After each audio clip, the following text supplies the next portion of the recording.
ഇന്നത്തെ ഉച്ചയൂണ് ഒരുപാട് സ്പെഷ്യലാട്ടോ. നമ്മുടെ പറമ്പീന്ന് തന്നെ ഫ്രഷായിട്ട് വിളവെടുത്തിട്ടുള്ള സാധനങ്ങൾ വെച്ചിട്ടാണ് കംപ്ലീറ്റ്‌ലി ഇന്നത്തെ ഊണ്. ഇപ്പം നമ്മുടെ നാട്ടില് ചെമ്മീൻ മാങ്ങ വെക്കത്തില്ലേ, അതേപോലെ റൂബാർബ് വെച്ചിട്ട് നമുക്ക് കൊഞ്ച് കറി വെക്കാൻ പറ്റും കേട്ടോ. അപ്പം അങ്ങനെ 2 തണ്ട് റൂബാർബ് ഞാൻ അതിന് വേണ്ടിയിട്ട് മുറിച്ചെടുത്തിട്ടുണ്ട്. നല്ല അടിപൊളി ടേസ്റ്റി കറിയാണ്. ഞാൻ റെസിപ്പി പറയാം കേട്ടോ. അപ്പം കുറച്ച് തോരൻ വെക്കാനായിട്ട് പർപ്പിൾ ബോക്സ് ഇങ്ങട് എടുത്തിട്ടുണ്ട്. വിത്തിനെ നിർത്തിയേക്കുന്നത് കൊണ്ടാണ് ഇതിൻ്റെ ഇല ഇങ്ങനെ ഇരിക്കുന്നത്. അല്ലെങ്കിൽ ക്യാബേജ് പോലെ ഇരിക്കും. പിന്നെ കുറച്ച് കിഴങ്ങും കൂടെ മാന്തിയെടുത്തു. അത് വീഡിയോ എടുക്കാൻ വിട്ടുപോയി. കുടിക്കാനുള്ള വെള്ളം വെച്ചു, ചോറ് വെച്ചു. പിന്നെ നമുക്ക് റൂബാർബ് ഒന്ന് വൃത്തിയാക്കി എടുക്കാം. നാര് കളഞ്ഞിട്ട് അതിനെ ഇതേപോലെ ഒന്ന് സ്ലൈസ് ചെയ്ത് വെക്കണം. പിന്നെ കുറച്ച് ഇഞ്ചി, വെളുത്തുള്ളി ഒന്ന് ചതച്ചെടുത്തിട്ടുണ്ട്. റൂബാർബിൻ്റെ അതിൽ ഉപ്പിട്ടൊന്ന് മിക്സ് ചെയ്ത് വെച്ചു.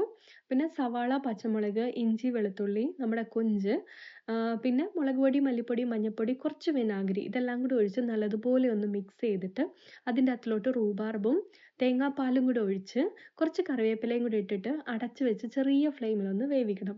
അത് കൊഞ്ചൊന്ന് വെന്ത് വരാൻ റൂബാർബ് പെട്ടെന്നങ്ങ് വെന്തുടഞ്ഞോളും കേട്ടോ.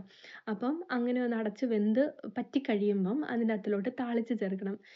വെളിച്ചെണ്ണയ്ക്കകത്തിലോട്ട് കടുക് പൊട്ടിച്ച് വറ്റൽമുളകും കറിവേപ്പിലയും എല്ലാം കൂടി ഒന്ന് താളിച്ച് ചേർത്ത് കഴിയുമ്പോൾ ഒരു മണമുണ്ട്. എൻ്റെ പൊന്നോ! അടിപൊളി ടേസ്റ്റാണിത് കേട്ടോ.